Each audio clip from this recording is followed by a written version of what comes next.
Welcome back, folks. Hope you're all having a wonderful day. So, it is Theme Stream episode 51. Keanu Reeves. The Badassery of one Keanu Reeves. Now, folks, hey, how you doing, Tony Montana? Good to see you. I am doing this early because this week is beginning some family time for my nephew and his soccer, so I got to get my streams done a little earlier than the 1:30 time. So other than that, yeah, they're gonna basically stick around this time, 1 o'clock instead of 1:30, so that I have enough time to get ready to go to my nephew's sporting events. Family is very important, folks. Now, at the end of this stream, I will be giving you all what I have planned for September's theme streams, and it's going to be interesting. At least I hope so to you guys. But yeah, also tonight is Barroom Podcast, 9 p.m. Society Reviews channel. We're going to be talking all sorts of stuff. Angel Reese, The Crow, the remake one, Lady Gaga, and whatnot. And tomorrow night on Jade Shadow's channel on YouTube is going to be Kill Bill Volume 2. I will be watching that movie tonight before I go to bed. After the Barroom. And Thursday is going to be The Quick and the Dead. So, yeah, that will be exclusively on X at 8:30 p.m. Friday is Orange Hat Uncensored, where me, Janet, and Ruben are going to be talking about any sort of political stuff going on. And then Sunday is the weekly recap with me, Ambassador, and Kate from Nerd with a Cigar. And then we have Monday Night Rants, which I did last night. Also, I want to thank everybody, all 7,000 people currently, who have watched my video on Rachel Zegler. You all really helped get my channel noticed. And a big thank you to all the 18 or 20 new subscribers that have helped or subscribed to my channel. You are all super awesome. Welcome to the channel. Thank you for joining. Folks, y'all make this stuff possible. Y'all keep it going. And I thank you from the bottom of my heart. It's a privilege to do all this. It isn't to me, it's not about ego. It's not about money. It's about having fun, informing people, and letting people know the goings on in Hollywood, speculation, news, and whatnot. Because that's basically something I grew up with. But moving on into the topic now that we've got that done, we got the Badassery of Keanu Reeves. Now, I haven't seen all of his movies. I haven't seen a lot of the older movies except for Bram Stoker's Dracula and the Bill and Ted movies.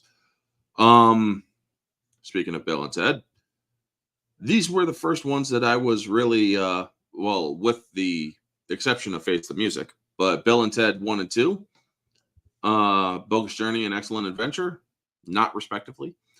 Those movies I enjoyed because they were fun. They were they were very what's the word?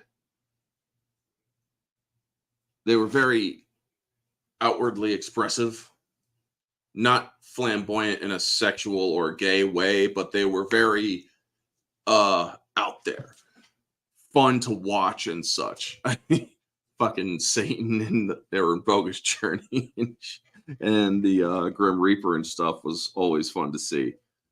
Bill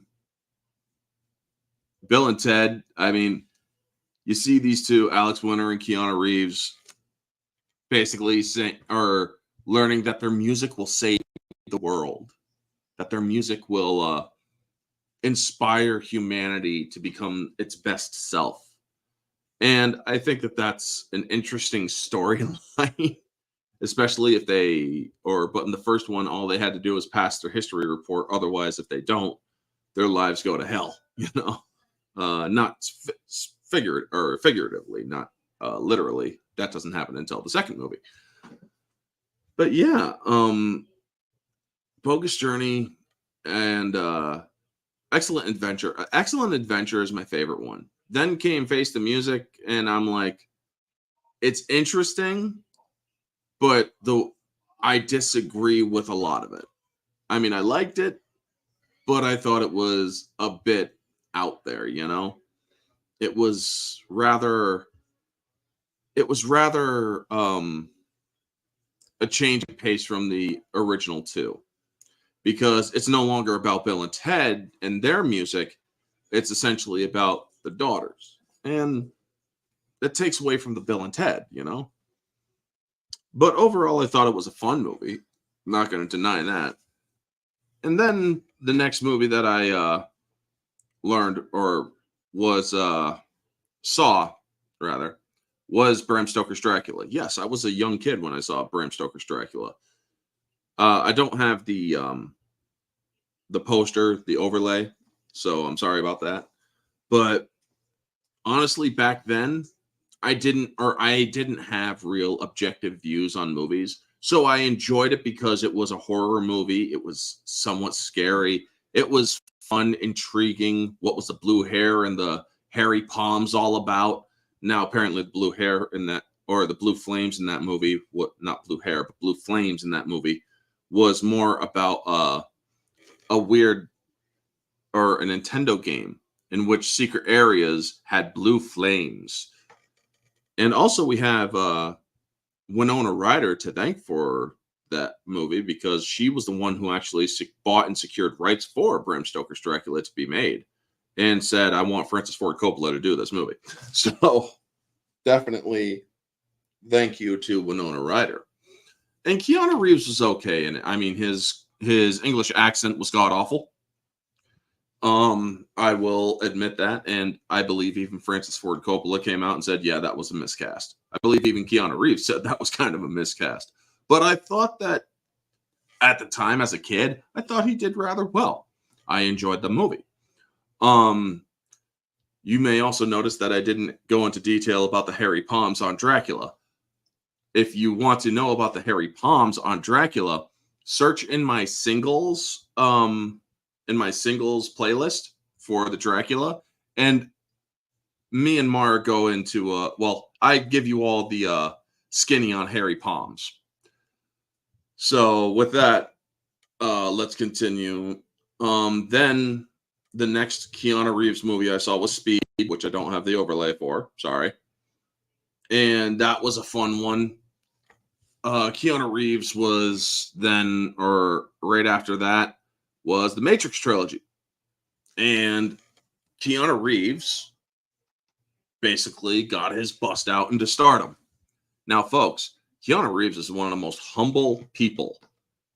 He is one of the most humble people out there that I know of when it comes to Hollywood and their acting. He is one of the most dedicated actors to the craft. This dude has dedication levels that rivals Tom Cruise, with exception of not doing his own stunts. Because, I mean, if Keanu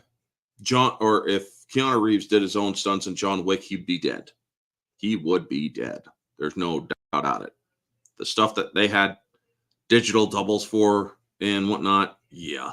Falling off of roofs and falling out of high, or like 3 or 4 floors of a building in Paris and whatnot. Yeah. That's a lot of pain to go through. But in The Matrix, I really like how dedicated he was to doing all of the martial arts training, the stretching, all of that stuff. It became muscle memory that he learned to do. I mean, there was an interview he was doing where he was doing all of the blocks that he was doing against Agent Smith. And while a lot of people didn't like Matrix Reloaded and Revolutions, I enjoyed them. I do like the trilogy. I took a look at Resurrections when it hit HBO Max, when it was known as HBO Max back then. And a lot of people were saying, oh my God, it's going to be woke and this and that. And honestly, while yes, there are a couple of elements in there that might suggest it, I do feel that the movie is more anti-woke than woke, because you have exile groups or like the Merovingian, who was basically saying, look at all these people and their fragile feelings and this and that. And it's like, yeah, he's not wrong. But then came, or after these movies, or after the Matrix movies, Constantine. When I saw Constantine, holy crap, man. What roles did you cover so far?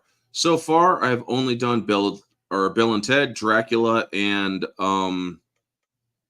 Matrix and Speed. Shortly covered them. Right now, I'm on Constantine. And good to see you, Vanya. Always a pleasure. One of the loyals, dude. He's one of the loyals that really interacted with the channel early on, folks. And for him, I'm always thankful. But yeah, Constantine, a lot of people don't know that the character is actually British and blonde, apparently. And, well, nowadays, bisexual, which is fucking weird, in my opinion. However, Keanu Reeves' version, I absolutely loved, because it's like, this is how, or he's a very cynical person, because he knows the truth of heaven and hell. He sees the demons. Or it drove him nuts to where he committed suicide. And well, he is basically fighting he's fighting, trying to buy his way into heaven. And I love that line. You're still trying to buy your way into heaven? That's not how it works. And so a lot of people are like, well, what about the gender bending of Gabriel, the archangel? Tilda Swinton is very androgynous in many of her roles. I think she did a great job in that one. I don't really see her, or I don't really see her as a person who is really bound to just female roles, because she's played the Ancient One in the MCU. She did a great job in that one. She played the Archangel Gabriel. I thought she did a good job in that one. I don't see her as too much of, well, I know that she is a woman. I know that she is very much a woman, but her roles have been largely androgynous in those two movies.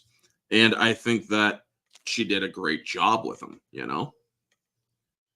with Keanu Reeves, though, he plays that cynical asshole who's like, I do all of this hoping that they will notice that, to try to guarantee my entry into heaven, but it's not how it goes. So he realizes there's only really one way to get into heaven, and that is to let go of his greed, to let go of his assholishness, so to speak. In that movie, I absolutely love it. It's like, so what do you want? An extension? Because he's talking to kill him, or he had to slit his wrists again to stop the end of the world, essentially. And Lucifer comes in, prevents the end of the world. So the devil is kind of the good guy, so to speak. Not really, but you know what I mean. He stops the end of the world. He's like, this world is mine in time. And you, son, you're going back to hell. You were not allowed to come up here. So he's like, the sister, Isabel, what about her? Let her go home. You're willing to sacrifice yourself so she can go to heaven? Yeah. Okay, done. Time to go, Johnny boy. And so I like how Peter Stormare plays Satan, because he's dragging him, he's whistling, and suddenly he becomes John becomes extremely heavy, to where he's dragging tile and rippling reality, trying to drag him back to hell. But it's not working. So that's when God is like, you now have earned your place. I have noticed you. I have seen you.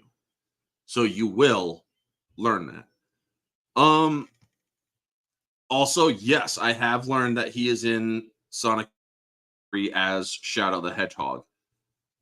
And I will also bring up my thoughts on a casting that he dodged a bullet with when it comes to the Acolyte. So definitely keep watching, folks, because I will give my thoughts on that.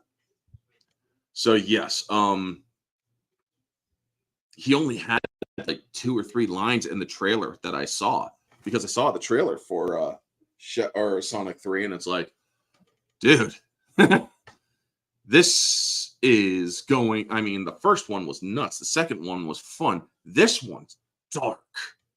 This one is really dark, the way they're going with Shadow. And I absolutely love it, too, because Shadow has always been an interesting character. He's a good foil to Sonic. But continuing on, I don't think Keanu is a bad actor. People like to, or is as bad as an actor people like to say. No, he really isn't. He is a humble actor. A lot of people may say that he likes to, or he plays himself a lot. It's like, I don't really think he does, because this dude, to give you guys an idea of Keanu Reeves, like in the last few years, this man was on a plane, and the plane got had a layover, a few hours delay. So he took the people on his plane that were on the plane with him, and he gave them a tour of Los Angeles. And he was the tour guide. He paid for the whole damn thing. And it's like, what the flip, man? What other actors do you know that have done that? Every time he takes a picture with somebody, I'm going to use my book here. Every time he takes a picture of somebody, say the book is the person, his hand doesn't touch. And it's not because of he is a germaphobe or anything. It's because he is actually smart. Because nowadays people will try to say, or sometimes people will actually try to manipulate situations where, oh my God, they touched me inappropriately and stuff. This man is the freaking, yes, he is humble. He is the epitome of humility. And I absolutely find that fascinating about Keanu Reeves. But moving on to the next movie that I saw him in, I was 13 when I saw this. Wasn't supposed to see it at 13. But let me find it, because I do have the overlay. Yeah, The Devil's Advocate, folks. A hypersexual movie. Very much. Charlize Theron, Al Pacino, Keanu Reeves. What's her name? But yeah, that movie was very hypersexualized. And it was very dark and demonic, which was the thing back then, because you had also End of Days with Arnold Schwarzenegger, which was also had sexual situations in it. You had this one. You had all sorts of movies that were demons and sex were a thing back in the late 90s. And then this one comes out. It's no different. You had absolute sin going on in that movie, sexual relationships between brother and sister, and then also basically trying to create a family for Satan. And, well, he beats Satan at his own game. He's like, free will, right? It is bitch, ain't it? Boom! And it's a great twist at the end. you know? So in the end, good guy won because he actually beat the devil at its own game. But then came what was the next one? 47 Ronin. Chronologically speaking, 47 Ronin came up next. I didn't see that until after the John Wick, the first 3 John Wick movies, but I have the overlay for all 4 John Wicks here. But this movie was also interesting because he was a character who was an outcast, essentially. However, he was a person that they had to learn to trust, had to learn to respect. And the lines that he had in that movie in 47 Ronin, I mean, this movie was good movie. People like to shit on it a lot. Yeah. Keanu took a pay cut to bring Al in it. Yeah, he did. And yes, he's also a gentleman. He showed up at a wedding and they're like, hey, can we get some pictures up here? It's like some random wedding, I think it was. And yep, good movie. People like to show up. This movie, 47 Ronin, it may not be historically accurate due to the fantastical elements in it. However, Hiroyuki Sanada, who is not on the cover here, but who played in the movie with Keanu Reeves, who also played in John Wick Chapter 4, he made sure that if there was any sort of, or if they were doing this movie, he wanted it done right. And Keanu Reeves trained as well as he had to for learning how to use the samurai sword and how to do other things as well. But Hiroyuki Sanada is really the hero in that one because he is the one that made sure that they were doing historically accurate depictions, even though there were fantastical elements. And so Hiroyuki Sanada, I mean, folks, if you ever do a Japanese movie with Japanese history or Japanese folklore or anything, you want Hiroyuki Sanada a part of it as not only an actor, but a consultant, just like they did with Shogun, where his character is in that, and he told Disney, Fox, and Hulu, the people, or Disney and Hulu, the people who were dealing with this movie, if you do this, you're going to do it right, or else I will walk. And here's the thing. A lot of the Japanese actors are very much in great respect with Hiroyuki Sanada. So when he said I will do Shogun and you will respect it, you will not do any of this nonsense of identity politics in it, they listened and they're like, very well. So yes, Shogun was actually very good. Can't wait to see the next season.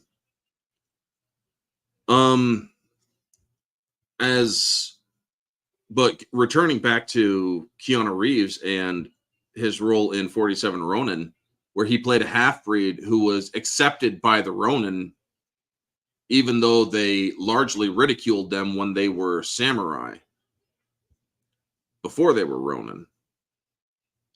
Then they had to learn to respect him, and he respected them in turn.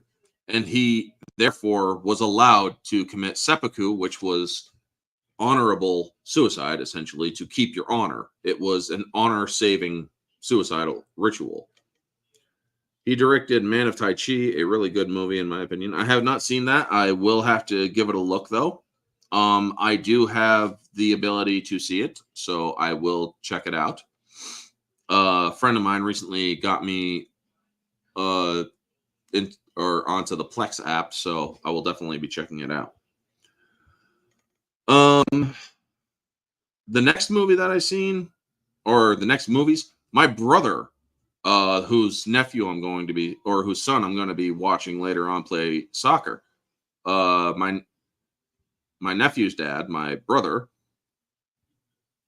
got me into the John Wick movies. He's like, dude, you really need to check out John Wick. If you like Keanu Reeves, you want to check out John Wick. And it's like, all right, fine, I'll check it out. And I take a look at the first movie, and yeah, it's like, okay, kind of slow build. What else we got? You fucking killed what the fuck, man? I mean, that movie went hard in the feelings, man. I do not like to hear young kids or animals in distress. If I hear young kids or animals in distress, it brings me a lot of physical and emotional discomfort. So when I heard that dog screaming and then suddenly it's dead and it's like, oh, fuck. I had to pause the movie for an hour. When I was watching John Wick, I paused the movie for an hour to get my head around watching a dog get killed. But it turns out it's a poignant part of the film. And so, yeah. Keanu Reeves basically plays a master assassin that basically goes right back in order to get his vengeance. But he wants to stay out, except that that's not how it works. So he learns in the second one there are consequences to stepping back into this world. And those consequences come into the form of D'Antonio, who, after putting him through a lot of shit and forcing him to compromise his own morals due to a blood marker that he had, which is the same as a blood oath, yeah, you learn that John Wick has to, or he's like, you forced me to compromise my morals, fine. I'm done playing by your rules. Fuck your rules. To the point where he broke one of the cardinal rules in that universe, which is no business to be conducted on continental grounds. I have yet to see the Continental movie, though. Stars in it as well. Yep. And then came the third one. Now, folks, if you notice these movies, you notice that his hair steadily grows longer. And it's all well and good, except in the third one, his hair grew a little bit longer, but it's supposed to take place the direct day after the events of the second one. And I absolutely love how Winston shows that if he wanted John Wick dead, he would have been dead. Because he's like, why am I not dead yet? Because I deemed it not to be. And then he nodded to one of his men, and his men typed a command in the phone and said, now, everybody in that park stopped and turned toward Wick. And it's like, this is how much Winston knows how dangerous John Wick is. This is how this man knew, or this is what this man knew to be the only thing to guarantee that John Wick died by order of the table. But instead, he chose to declare him excommunicado, which then brought an adjudicator in, and shit happened in the third one. He also killed him because he wanted to take over New York. Yes. He also did want to take over New York. We also learned of the Bowery King. Absolutely love Lawrence Fishburne as the Bowery King. So yes, in essence, he was saving New York City. However, we learned in the fourth one, he didn't really save anything, because then the Marquis came in, fucking pulls a complete demolition of the Continental. And I'm thinking to myself, you just literally flattened a building in the middle of New York City and nobody's going to fucking bat an eyelash about that happening? It's kind of nuts. I mean, that's how nuts that world is, because apparently that world has such high reach that nobody in the New York state government batted an eyelash. So it's like, how far does the high table's influence go? I really would like to see that investigated. However, due to the fact that John Wick died at the end of John Wick Chapter 4, I do not agree with what they are doing with the fifth one.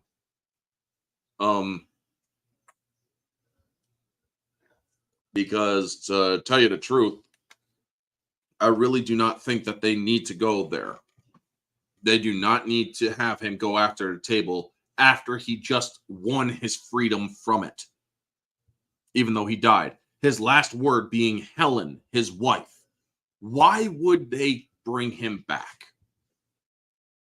John Wick Chapter 5 seems to be a very big mistake.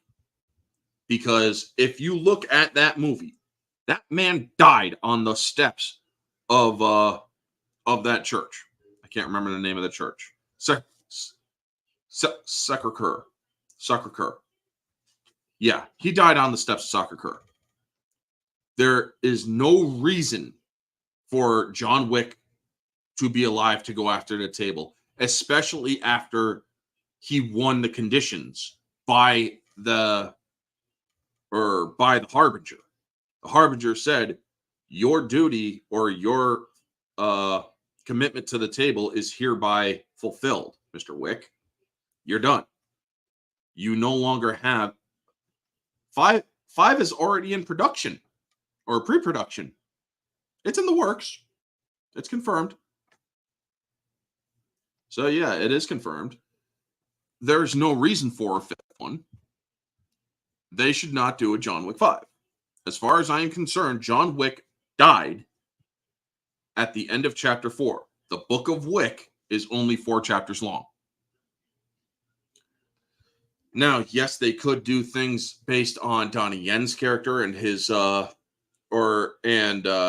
Sanada's character's daughter.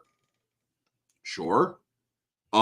Because we saw at the end of John Wick Chapter 4, there was that little stinger in the middle of the credits, or the end of the credits. There's also the ballerina coming out, and we have the Continental Show that I heard about. I want to actually check that out sometime. But yeah, folks, the world is expansive. However, it doesn't need to all revolve around John Wick.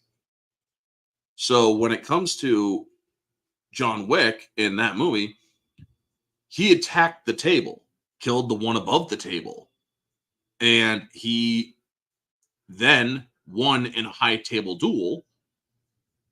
Under their own rules, he won his freedom. He's like, if I win, I want no more fidelity to the table. I'm out completely. My mission for the table, or my loyalty to the table, is no longer an issue. I'm done. I'm out. Retired completely. Well, he won that. However, he was gut shot and he was bleeding internally and he died on the steps. And I got a thing down by my foot that's bothering me, so I'm sorry about that, folks. That's why I'm leaning over slightly. And Mr. Nobody, yep. They could also make him a great continuation for him. I mean, folks, there's so much they could do with the John Wick show or with the John Wick universe. They don't need John Wick to tell it. You could, or they didn't need John Wick to do the Continental. I heard that show was actually quite good. So why push it? Why do you need John Wick to come back as a boogeyman for the high table itself? As Winston said, they'll have another person replacing him before the body's even cold. John Wick would have to nuke countries to kill high table members and their families. It is too much of an effort for one single person. So John Wick, as far as I'm concerned, it is a mistake to do a fifth movie. Now, if they do it, or when they do this fifth one, and if it is done right, I will let it know, or I will let you all know. I will do a review for it on Critic List, as well as a video review, which I have not done in a while. I have not done a video review on a show or movie for quite some time. But if they do John Wick Chapter 5, yeah, I'll do it for you. I'll do another one. Continental is good. Different tone, different setting. Yeah, it's in the past. It's before John Wick. But it's Winston's rise to power in New York, as far as I know. But yeah, when it comes to this, folks, when it comes to Keanu Reeves' most iconic role as John Wick, only 4 chapters. Only 4. No more, no less. His story was told. Let him rest in peace.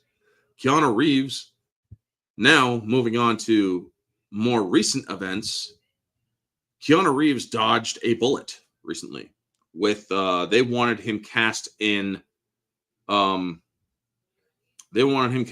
Acolyte. Now I believe the scheduling conflict was John Wick Chapter 4. So him doing the John Wick Chapter 4, because The Acolyte was done while in between the years that Deadpool, Wolverine, and The Acolyte were filmed, because if you look at the character of Jackie, Daphne Keene was younger than her current role in Deadpool, Wolverine. So this was like done back in 2020-ish. And John Wick, I believe, or John Wick Chapter 4 was being done in like 2020-ish. Was being filmed, product, or produced and whatnot. So yeah, he had scheduling conflicts that he couldn't make. And they wanted him to portray the Master or Master Soul character. And I'm thinking to myself, no. I said this last night, folks, on Rants, but I feel it is also appropriate to say in this stream about Keanu Reeves. Star Wars is not ready for Keanu Reeves. It's not worthy of Keanu Reeves at this point. Its quality is for shit. If you want Keanu Reeves, you need to step up the quality, respect the billion-plus fans, and you need to do that for a few years to make sure that you have rebuilt the trust of the fans. They are not going to do that.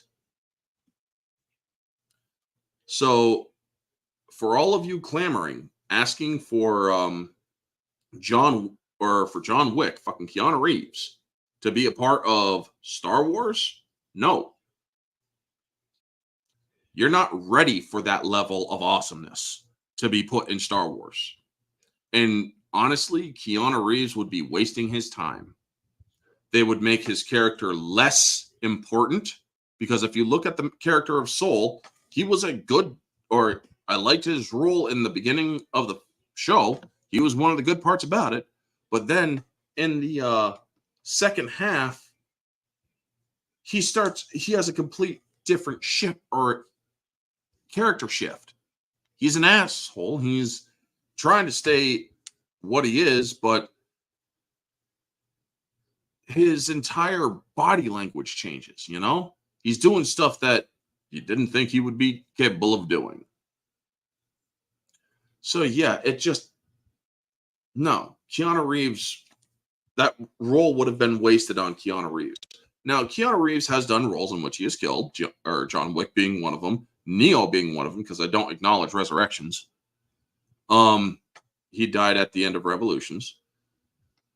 Plus other roles that he has been in, including The Devil's Advocate, where he can't really say that stuff on here, folks. Yeah, these are all roles that he did very well. Keanu Reeves is also a person who is apolitical. You don't really hear him give a political opinion. That's another reason why I respect him so much, because he is not a person that is really going to run his mouth politically. He is a person that will instead stay out of that, stick to his wheelhouse, provide entertainment. Now, when it came to John Wick, in my opinion, is Keanu Reeves' most iconic role. Then Neo from The Matrix. Then, or honestly, then, let's see here.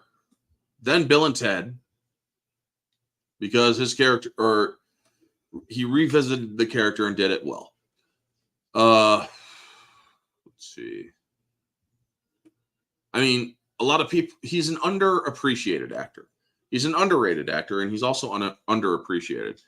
Did you like his character in the movie 47 Ronin? Yes. Yes, I have seen it. I have seen it. Spartan Flash. And welcome to the chat, dude. So, yes, I have seen it. I have not seen Point Break. I have to watch that first before I give any thoughts on it. I hear he did a good job in it. But I cannot say anything truly on it because I haven't seen it. Sorry. But as for his most iconic roles, it's Neo, Matrix, and Ted Theodore Logan. I believe he was Ted. Yeah. Yeah, I believe he was Ted. I can't remember. It's so hard to tell which one is Bill and Ted these days nowadays. It's insane. But, folks, yeah, it's about that time for me to go. I mean, these ones don't really go on. Next season or next month, the theme for next month, kaiju films. Yes, Godzilla. Yes, Kong. Pacific Rim. And I will figure out a fourth idea for kaiju film, or for kaiju icon film. So stay tuned, folks. I will be saving the best for last, which is Godzilla, and Kong before that one. But yes, most likely I will be doing the Pacific Rim movies, or the Pacific Rim talk, for next week. But make sure that you tune in for tonight on the Barroom Podcast. Gorgo. Interesting. I'll have to look into that one. But yes, tonight, Society Reviews channel, the Barroom Podcast, 9 p.m. We'll be talking some interesting stuff. And yeah, it's an iconic cult movie. Cool. And yeah. Then Wednesday is Kill Bill Volume 2 with me and Mara on her channel, Jade Shadow, 8:30 p.m. 8:30 exclusively to X on Thursday is Quick and the Dead discussion. I will also be checking the poll, which should be finishing by then. And also Friday is One Chat Uncensored. So, and stay tuned for in September, folks. Saturday, I will be on the Rookie Critics channel, I do believe. So there's a stream coming up there too. But anyway, folks, again, thank you to the 20 people who have found my channel through my latest video that took off really well, over 7,000 views. Thank you to all of you who have done, or who have liked and subscribed to the channel, checked out my content. Thank you so much. You guys are all awesome folks. And as I said, I ain't in it for the money. I will not restrict myself by being monetized so that I have to watch what I say, because I do better unscripted. I do better not being held back by the promise of money for saying the right things. I want to tell you as I truly feel, and for that, I need to be unscripted. A lot of people have criticized me for getting off topic, going on tangents. That's just part of who I am. I have focus problems. I have ADHD. And I also do better when I'm unscripted. And yes, I also do have problems where I forget words right in the middle of talking. So I do have those little brain farts and brain skips, so to speak. It's kind of like aphasia, but not really. But yeah, other than that, folks, I prefer to be a person who is unscripted, who will tell you as it is. I'm not going to beat around the bush. I'm not gonna sugarcoat things. I'm going to tell it to you like it is. And I think if more people did that, that we would be a lot better place, or we would be a lot better in society. Where we need to go back to where people actually had spines, you know. But anyway, thank you so much for tuning in. This has been Orange Chat. Y'all have a wonderful day. Spartan Flash, Vanya, Tony Montana, and anybody else that has been in, y'all are freaking awesome folks. Thank you so much to the people on X who have been watching. Y'all are freaking awesome there too. This has been Orange Chat. Y'all have a wonderful day, and always remember to stay humble. Peace. Are you done? Are you done?